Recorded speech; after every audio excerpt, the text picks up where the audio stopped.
Hi, Ezana. Thank you for booking with me and thank you so much for your patience. So, actually, I told you yesterday that I was going to start it and then it stopped it. So, I'm feeling like maybe this message was for today and not yesterday, if that makes sense. So right off the bat, when I started your reading, I started burning this, which I don't remember if it's patchouli or pine wood. I'll get back to you on what it is, but this is actually supposed to be to clear out negative emotions, kind of clear out just that heaviness and that weight. And when I started to light it, it wasn't really lighting. So I don't know if right now you're currently clearing out people in your life, negative habits, negative self habits relating to you, or just in general, just taking kind of like an inventory on you and your relationships. But yeah, look, even right now it's not lighting. So where was I? Sorry, I go through a lot of like random like moments. But yeah, so I tried to light that. So I don't know if that has something to do with what you're currently facing in your life right now and you're actually clearing out of a lot of emotional clutter. But let me tell you how I structure past life readings. So past life readings for me, I use part astrology, part crystals, and then part tarot and oracle cards to kind of give you a idea of kind of your patterns, your lessons within your lifetime. Now let me start showing you what I actually use, because I'm always the person that I'm like, give me the receipts. Like, where did you learn that? Like, receipts. Like even if it's anything spiritual or astrological, I always need receipts. So anyway, so for this, I use Past Life Astrology by Judy Hall. Now, Judy Hall is kind of like an OG astrologist. She's been in the game more than 20 years. She's like one of those people that's up there. And then we have Karmic Connections. Now, these two books, I like to think of them as sisters. And they actually have a third book called Patterns of the Past. I like to think of these as sisters because this one is kind of more beginner friendly and user friendly. It kind of goes over most of the charts. It goes over the charts in a very basic manner in case you like want to deep dive and learn more about yourself. And it goes through each of the moons, each of the suns, the conjunctions, the placements, the actual houses. And it's a really good beginner friendly book when you jump into this one, because this one is a lot more complicated. It has a lot more stuff in it. And it's just overall kind of like a really good source for anything that you want to use. Now, I'm going to jump into the astrology portion, and then as I go into the actual reading portion, I'll give you my sources on that. So let me read to you a little bit. By the way, these are my source notes. So if you catch me looking on the side, these are all my notes that are made on your chart, on your lives. So in the book, she talks about how clusters are kind of where you have accumulated karma in your chart. And you have a lot of Scorpio. So you're a heavy water, have a lot of Scorpio. Scorpio in itself tends to need to explore the shadow side of life. You guys look for the taboos. What over here? The world will show you a lot of your darkness in order to challenge you. So yes, so you will see a lot of kind of the not so great side of yourself. And I feel like when it comes to the first house, I feel like it's within the self, like how you view your self image and how everyone else views you. I also wrote here that you could be suspicious of those that are close to you or around you, because obviously Scorpios tend to want to know people through the deepest parts of themselves. And there's a lot of self-destruction within the sign as well. So the Scorpio can go two ways. The Scorpio can go through the scorpion that ends up stabbing itself and like destroying itself, or it can go through the phoenix where it's a rebirth and renewal. So there are two sides of that Scorpio. So there can be a lot of self-destruction with any Scorpios. You have Sun, Mercury, and Venus, first house in Scorpio. You're a walking scorpion. I don't know if there's any other way to say it, but I like to think of Scorpios as being the tower moment that leads to the death card. And I know that yesterday you said that you were kind of going through your own tower moment after tower moment after tower moment, and these tower moments are leading you into the death card, which is obviously transformation, renewal on how you see things. Death is not the end game here. It's just to kind of get you into that level of where you're actually supposed to be. And you also have Venus in the first house. Now, when Venus is in Scorpio, I tend to see it as either in your past life or in your current life, there wasn't this, there wasn't a, either there wasn't a lot of love shown or love was conditionally met. So it's like you don't see that there is enough love, or like love is kind of also like a weird taboo, or you might connect love and sex to one thing since it is in Venus and Scorpio, and you can tend to want to possess your partner, and you want to know every little single detail about them without them having to know every single little detail about you. It's a very like double-edged sword. Now with Venus in the first house, you could also, what is it? Sorry, I'm like, because I write so much and then I kind of forget. Oh, that you could have lost a close loved one, and then so you tend to harbor and hold anyone that is around you tighter. Now, I don't know if it's a common thing for Scorpios, but I have seen it that when a Scorpio is born, somebody dies. Like, I have heard this, and I have actually known a lot of Scorpios that this happens to, so I don't know if this has happened to you as well, but there's almost like, it's like kind of like a repeating pattern in most of Scorpio's lifetimes. Now, there is a lot of water in your chart. What did I put about your Mercury? Because I know I put something about your Mercury. Oh, you may have difficulties communicating because when Mercury is in a water sign, we kind of tend to be intuitive about things and don't feel the need for other people to communicate to us, which is a big old mistake on our part, because we can tend to think that we know based on our intuition, or this could even be suspicion, but based on our intuition and how we feel about a situation. But the fact that it is not communicated to us creates kind of this mental clut and this mental shackle that we keep ourselves in, and we tend to know what somebody else needs, but we can't always expect it to go both ways, because we're so intuitive about other people's needs that we can tend to neglect our own needs. Now, like I said, back to the first house. When you have so much Scorpio in the first house, a lot of Scorpios tend to go through the harder aspects of life. They tend to be through war, through famine, through the darker sides of history and astrology within itself. Now, you also have Moon in your 11th house. Now, that's a need for, really meaningful relationships. Your friends could be kind of like family, and you can be socially distant to other people that aren't willing to open up to you, which is perfectly okay, but you can also tend to take the mom role and harbor a lot of emotional responsibilities on yourself. There comes, with Cancer in your moon sign, I feel like there can tend to come this anxiousness. I have never known a Cancer to not be anxious. Like, and I feel like I felt that energy yesterday. I was like, why is she so anxious right now? Like, what is going on? But, that's fine. I personally know a lot of Cancers as well that are very, very anxious. And even in your emotional capacity, I feel like there's a certain security that needs to come when you deal with a Cancer. Your relationship with somebody has to be very set, very stable. If not, you don't keep these people around. Like I said, Cancers are technically the mom of the friend group, but they are also very family oriented.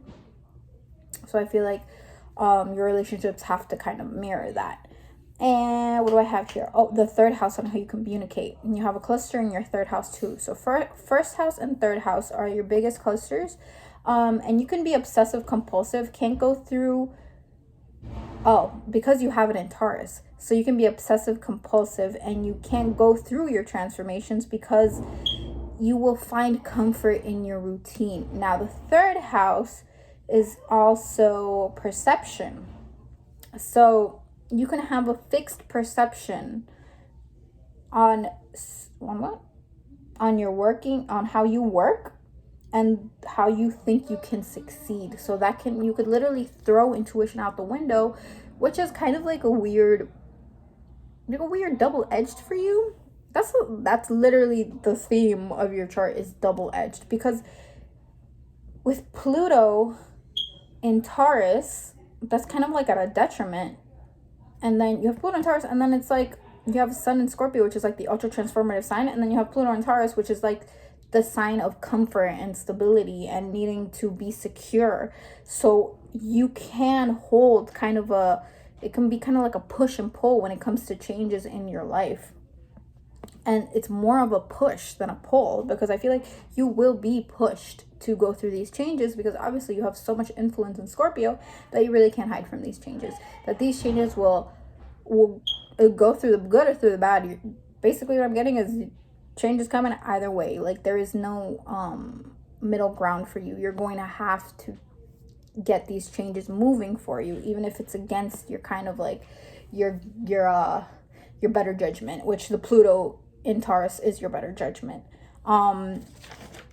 Is that all I have to say? Yeah, for your chart. So I also wrote up here, I wrote smell of bread and dough and cheesy. So as I was starting this reading, I know it sounds ridiculous, but as I was starting this reading, I kept smelling like bread, cheese, dough bread. I don't know if that's reliant to you or reliant to somebody in your family that's passed or reliant to anything in that area, but I kept smelling this like weird cheesy bread, and I'm not sure if that relates to you or I'm just like picking things up, but it did not leave until I started like recording, so I'm not really sure what that is. Anyway, I wrote up here heavy sword energy, 9 and 10 of swords. So if these do come up into your reading, I understand in what kind of mental space you will be in. Possible major arcanas would be the Hierophant, Death, and the Tower card. I wrote in little quotations up here, possible war.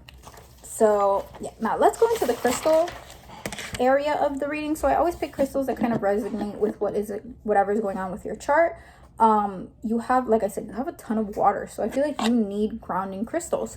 So one of the best crystals for grounding is black tourmaline and tiger's eye. Now tiger's eye, I have one around here, but I chose black tourmaline for you because it has also a kind of cleansing effect to the aura when it comes to negative energy.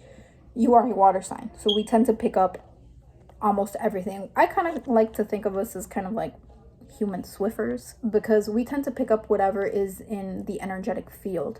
It doesn't matter if it's good or bad energy, we will pick up on it. So this is kind of like a cleanser to that aura and to that field, and it absorbs the negative energy, and it also protects and cleanses you and your environment. This is just a particularly large chunk that I happen to have here. No reason whatsoever why it's this big, I just happen to have it here. So I also chose blue kyanite. I always have a piece of blue kyanite on this little stand where I work, and when I need it for you, it is not here. I literally looked high and low, and I was thinking about rescheduling this reading again till tomorrow, but I was like, she waited too long.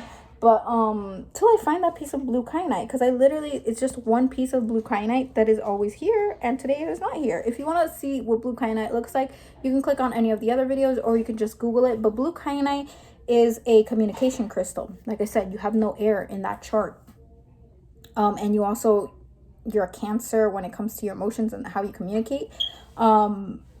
And so, yeah, like I said, it's like intuitive communication. So you can kind of be at a loss sometimes, or it could be hard for you to communicate any of your needs and your wants. But it also keeps you, keeps you free of worry and anxious thoughts. And what did I say about yesterday's interaction? I said you feel a little worried and a little anxious. So I'm recommending to you, like a crystal doctor, some blue kyanite. And it is also considered a past life crystal. So when you use blue kyanite, it is said to regress you. And sometimes I will grab the blue kyanite. It's literally like this big, so I don't know how it could be missing. I will grab the blue kyanite and write a little piece of paper and like kind of like roll it in the little piece of paper and put it under my pillow to see if anything pops up. And I've been doing that for quite a while. That's why I'm like in like little shock, like, where is this blue kyanite? And then I have Celestine. Now, this is the remnants of my Celestine crystal. It actually broke. It was a large little circle, but just so you can get an idea of what it looks like, and you can also Google it. Sometimes it comes in circles, sometimes it's flat. I personally prefer the circular one. Now, it connects you to your guides and your angels. It actually raises your vibration so you can receive that communication, and it can intensify. It can intensify your dreams, and it also kind of helps you calm and soothe your vibration. Again, that goes along with the blue kyanite crystal, that kind of relaxes you and eases anxious thoughts and makes things easier for transition. So yeah, get yourself some blue Celestine. And I actually accidentally picked fluorite, so I don't know if maybe you are in need of some fluorite, but fluorite is also a crystal of psychic protection. It protects you from psychic attacks. I actually tweeted about it shortly after I accidentally picked it up. Psychic attacks, and it also helps kind of open up that third eye. If it is not completely open, it helps you a lot in regards to opening up your third eye. So if that's something you're looking into, here she is. She has really pretty like hues of blue in there. I would just not recommend you leaving her on like, let's say if you leave her out on the sun too long, it's very similar to rose quartz where it will lose its color. It will literally just wash out and be a blue crystal. Okay, so now we're going to jump into the actual reading portion. Now, what I use is the Past Life Astrology deck by Brian Weiss and Doreen Virtue. If you don't know who Brian Weiss is, he is the man who wrote Many Lives, Many Masters. He is one of the first regression therapists that was like officially out there, and I love some of his books. I actually have a couple under here. I have Through Time, Through Healing, Many Lives, Many Masters, and let me see if I can... He's literally the father of past life psychology, and I would greatly recommend his work if you are interested. I'm not gonna go digging through his books. I have all my books down here.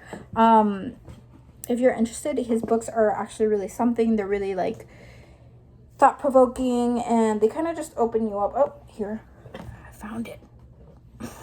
They're really thought-provoking. Oh, and this one's actually messages from the masters. What did I say about tapping into the power of love? Okay. Tapping into like communicating with your guides, and wow, tapping into your guides and stuff. I feel like this message is for you, just because I felt you shaky and unsure, and I just opened the page to this, and it says, you yearn for the illusion of security instead of the security of wisdom and love. Money is neutral, neither good and bad. What we do with money is the important part. With okay, yeah, maybe that little quote. Oh, letting go of insecurity. So that is for you. So Brian Weiss, he has a lot of great books. I've read all of them. I highly recommend him. If you're looking into more of like the past, like a book on past lives, I would really, really recommend him. Now, the deck that I use is the Deviant Moon Tarot deck. This baby's an oldie but a goodie, and she's been here through thick and thin. And then for your message at the end, I'm going to be using the Magical Mermaids and Dolphins Oracle deck, because you have a lot of water signs. When I think of Cancers, I always think of mermaids. No particular reason. I know it's a crab, but I always kind of think of mermaids when I think of Cancers. So this is the book. So I feel like maybe even your guides in itself, they could be very water oriented.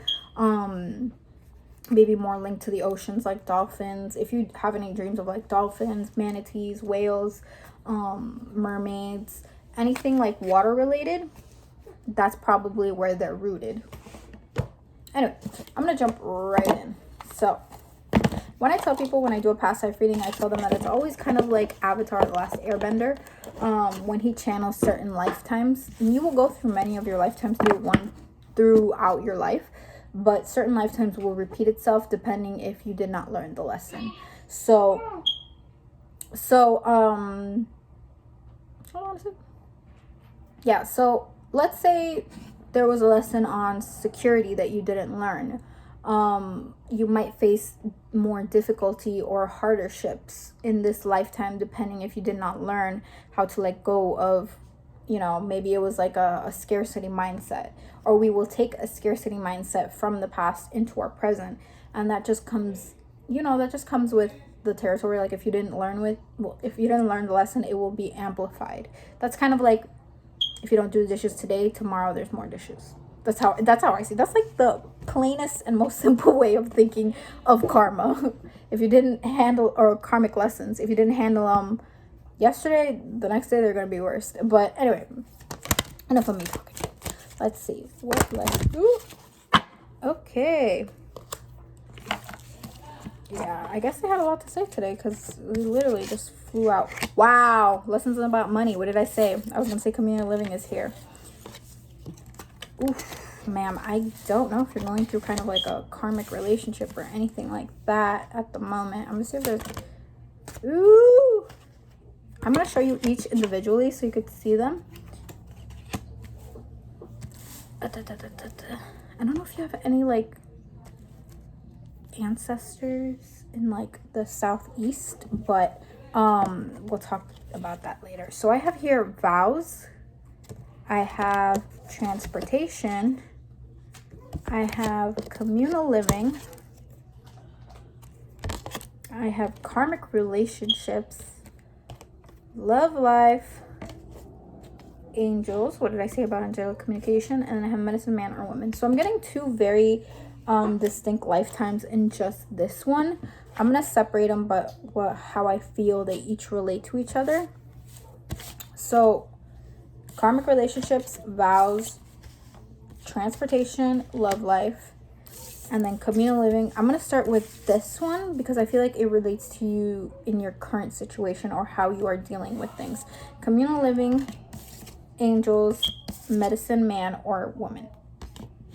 Now, when I say medicine man or woman, there are different traditions, different areas of the world that have medicine man or women.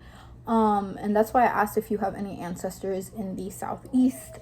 This could be Asia, this could be, because I'm getting the southeast, like that big region. So I don't know if your family has roots there, or if you know of any, like, or if you know if your family has roots there, but that's where I'm getting. And when I get communal living and the fact that these two cards are together, that to me, when communal living comes up, I feel like you are either having issues with security when it comes to your life, when it comes to how you handle your finances. Again, security is a big lesson for you here. When I see communal living, I feel like people that get this card either have issues with money, or they have issues surrounding their security and how they are living their life, because they're used to being taken care of. Now, I've seen a lot of spiritualists, a lot of people come up with this card when it comes to their security, because they were used to, the concept of money is kind of new. Back then they had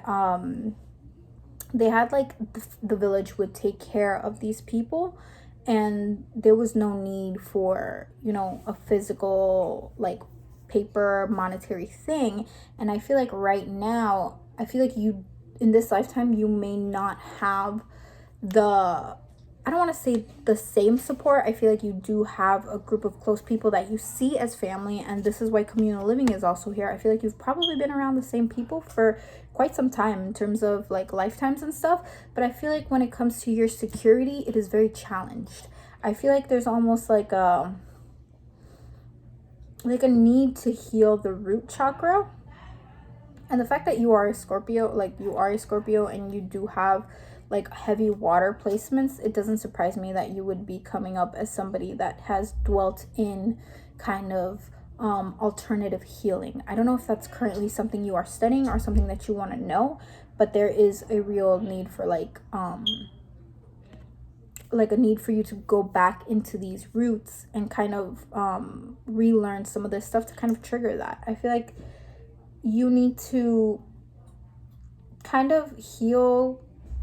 Maybe this is more towards like your family life, because I do feel like your, like, the root chakra in itself is challenged. How you view your security and how you like the safety within yourself, especially with having Scorpio. Like, it's kind of all just, if I'm pausing, it's because everything's kind of like adding up together, because Scorpios tend to be very suspicious of their surrounding, very suspicious of people.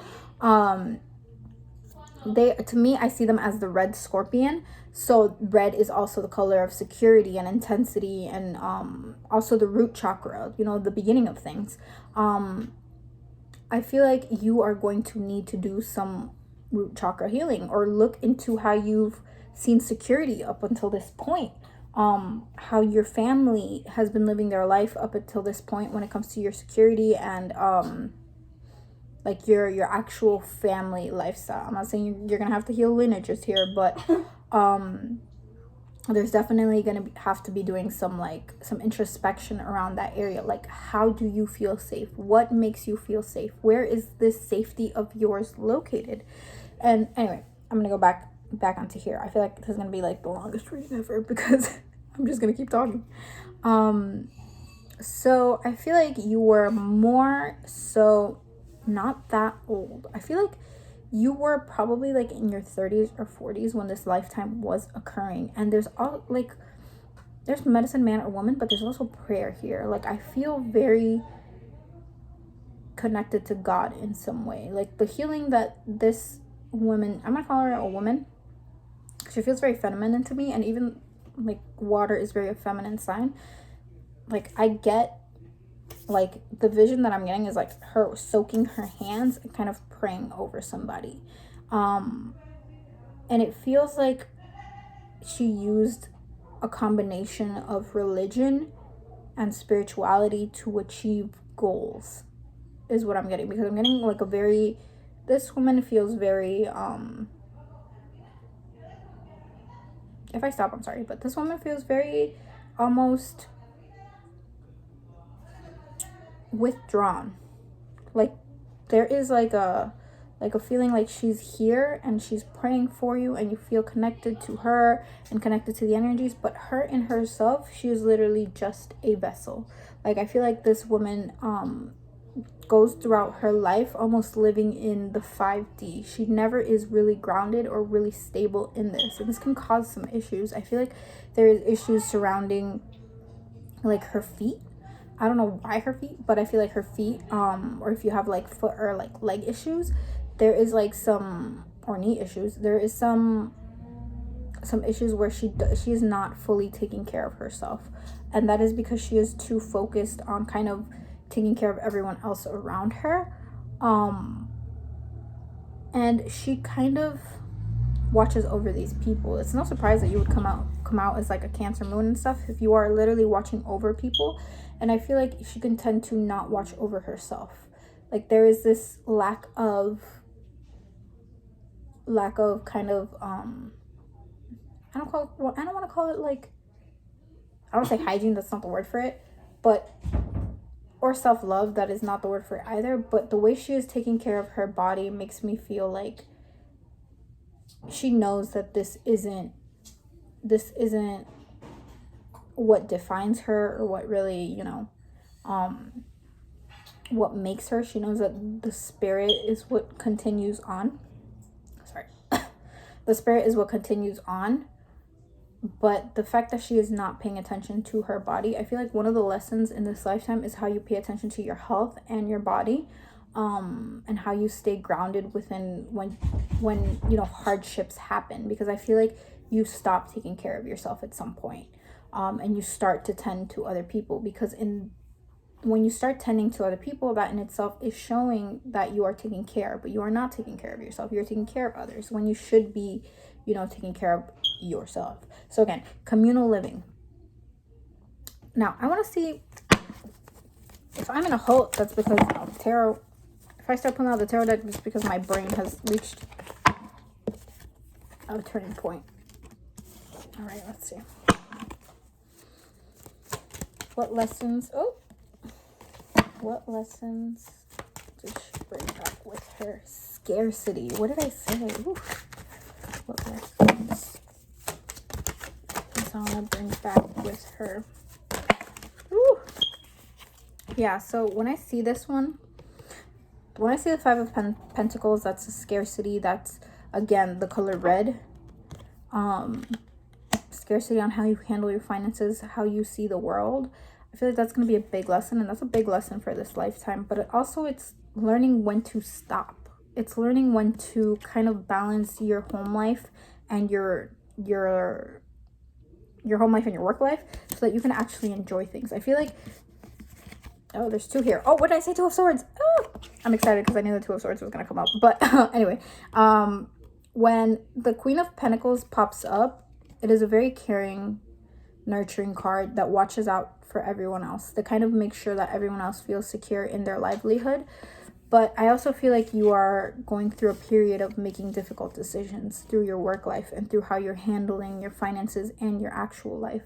I feel like where you're currently at, you know that you are not happy, but you are not sure how to proceed further. That you feel like this need that you are not going to be taken care of, or that you won't feel as safe or financially secure. I feel like, again, that's a big lesson for you. And this woman, she was being taken care of by other people. And I feel like there's other people that are willing to take care of you, and are willing to look out for you. There is somebody here. I don't know if this is your grandma, but there's like an attachment to somebody here that kind of outroots her that kind of outroots kind of these lifetimes. I want to see who this person is.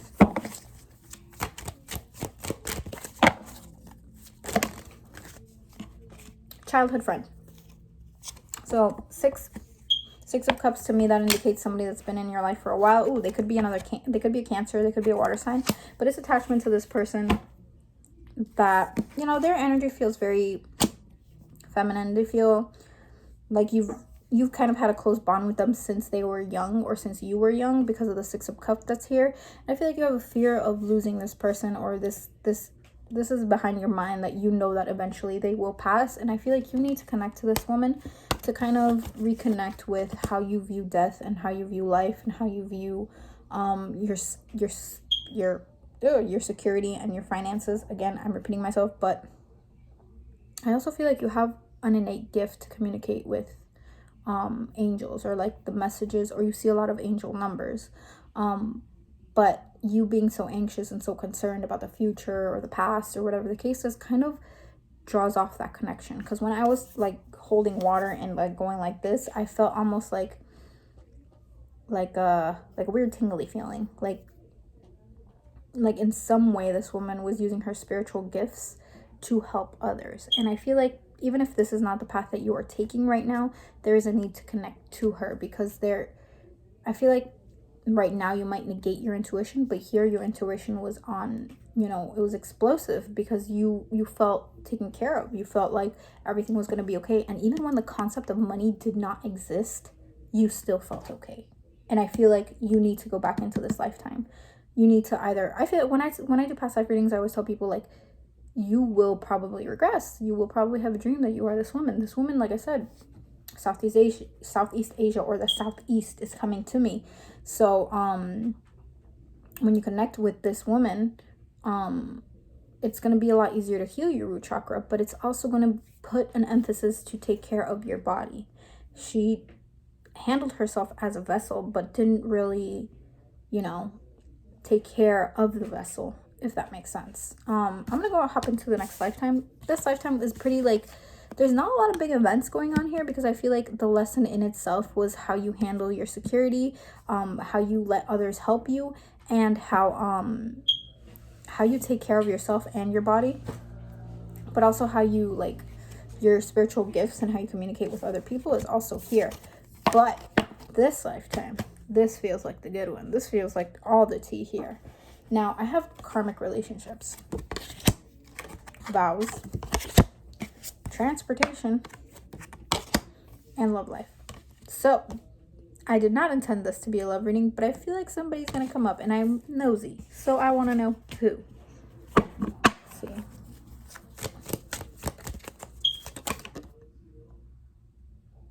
Every day, a Capricorn? A Capricorn, could possibly be a Taurus. I'm getting more Capricorn energy than Taurus energy, because I asked, like, who is this person that I'm picking up? This is going to be somebody that has come into your life, or is going to come into your life. I feel like this person could be family related. Doesn't really have to be romantic, or it could be. This could be two Capricorns that I'm picking up. But I feel like this person mess you up really, really bad. I'm not even gonna sugarcoat it. It feels like you moved your entire life to be with this person, and this person did not want to return those feelings. Like, it literally feels like you went from one area to the other. And to me, again, South Asia feels very South Asia, the South, that big old continent of Asia, feels very familiar in some way in regards to you.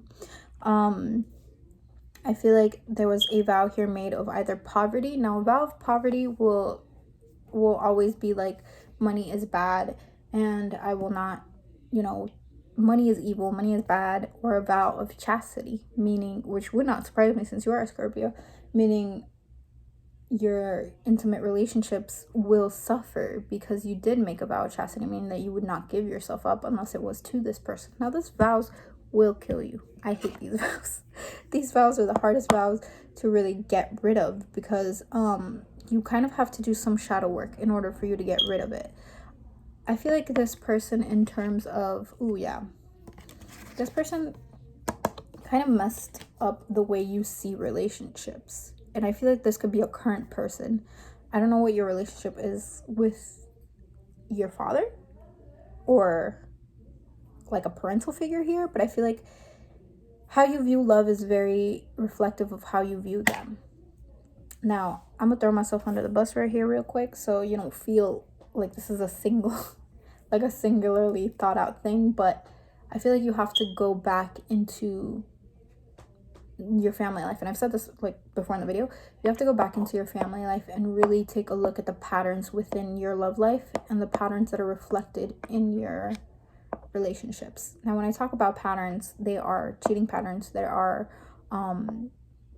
emotionally burdened patterns. Now, when I say emotionally burdened, it means that you were the responsibility of holding the emotions was placed on you because your mother or your father didn't have an accurate relationship with each other, so those emotions were placed on you. And I would not be surprised, again, the Scorpio, the taboo.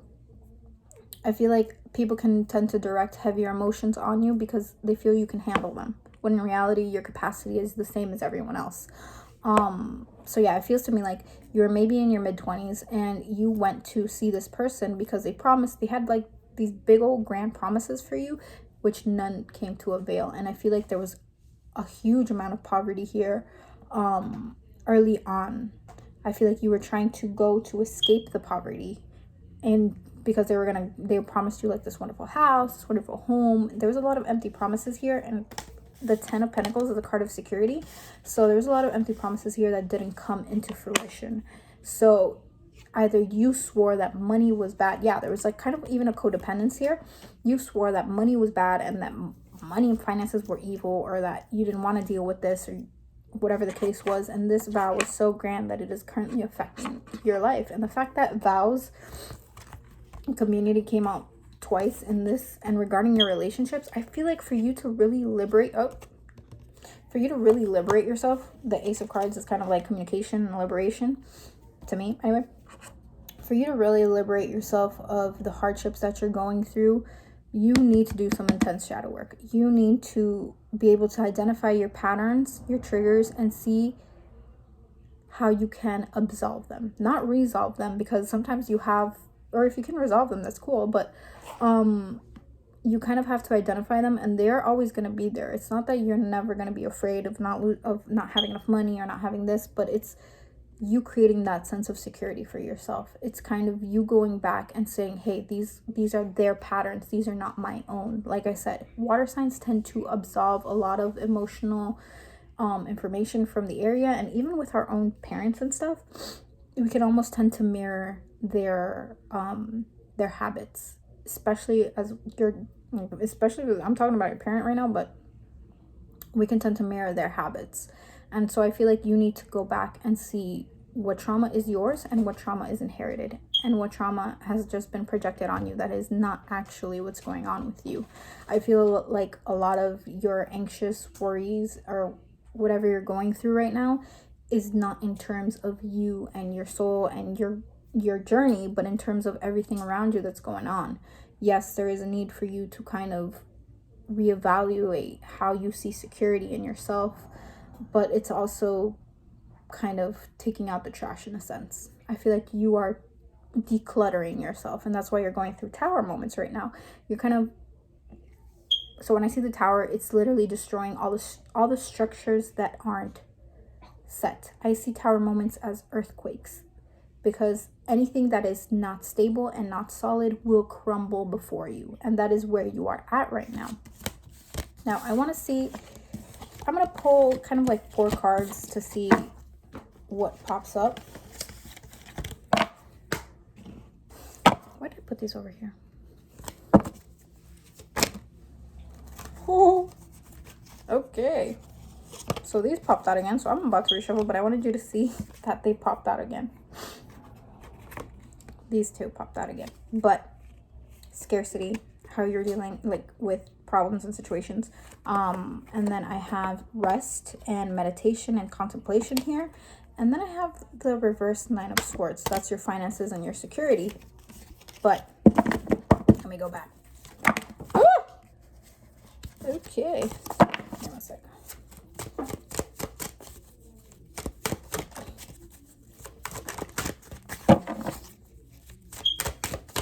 Nothing wants to pop up. They were so chatty all of a sudden. Yeah. Ooh. Yeah, it's like an impatience with you. I feel like you want to be there. And this card was actually reversed. And this is kind of, the Four of Wands is all about like your home life and your security. All these cards are reversed.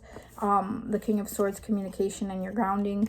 And the Lovers backwards, which is, when I see the Lovers, I don't only see it as like a romantic relationship, but it's also the relationships that you hold with yourself. And I feel like you're in a very shaky ground right now. I feel like you need to recollect yourself. Like that is the message that I'm getting loud and proud. It's recollection. It's kind of going back to your roots. And actually the cards that dropped, I'm actually gonna pick them up. I'm sorry, this chair is a little shaky. I'm gonna pick them up, but excuse my bun. The card that dropped was the Eight of Pentacles. There's somebody in your life that can really guide you through that. Oh, the Hermit. That can really guide you through that.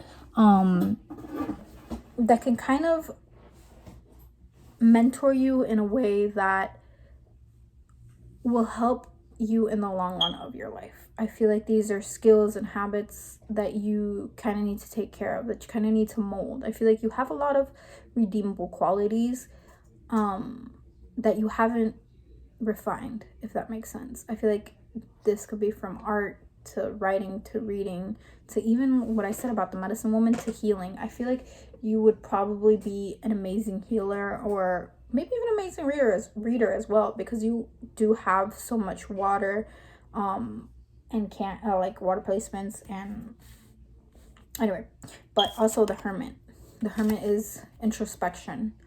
I feel like you are very much at maybe a crossroad in your life. You need to, yeah, oh, with the Page of Swords, you're looking towards the future, but you're at a place where you really need to kind of dig up anything that is not you, actually you, not fabricated you, not real you. You literally have to take an inventory of who are you outside of your job, outside of your life, outside of how people see you. Who is you when the lights are off, when you're by yourself? Who is that person? And I feel like that's why you're going through those tower moments, because you're digging away at what's not you. You're going to go through a lot more tower moments than most people, because like I said, you're a Scorpio. You are a walking tower moment. You are a walking death card. So you can only embrace it and you cannot run from it. And anyway, I'm going to close off with, whoop, everything fell.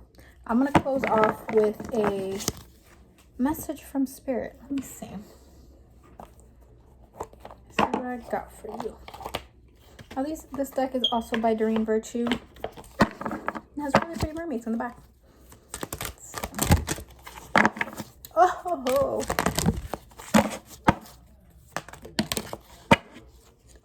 these cards are great. So you have faith, you have blessed change, and then you have soulmate relationship. So see how it's structured out for you? It's your prayers are manifesting, remain positive, and follow your guidance. So I feel like you're probably just really freaked out about all this change just coming all about you at once. But like I said, it's blessed change. It's major life changes. I feel like you have to go through this to have the type of relationship you want, especially if you're looking for a new relationship. There kind of needs for you to be a core understanding of who you are, because if you want something long term, you gotta get like what I said. How are you gonna win if you ain't right within? You know, I feel like that's a very true statement for you. I feel like faith is lacking right now. Just know that wherever you're being led is going to be 10 times better than where you've already been. I'm sorry, that's my little dog. And yeah. So if you have any other questions, please let me know. It's been a pleasure to read for you. If you have any feedback, also let me know. You can reply to this message, or you can email me. You can email me right back from this message. I'm sorry. Or you can reach me through Twitter.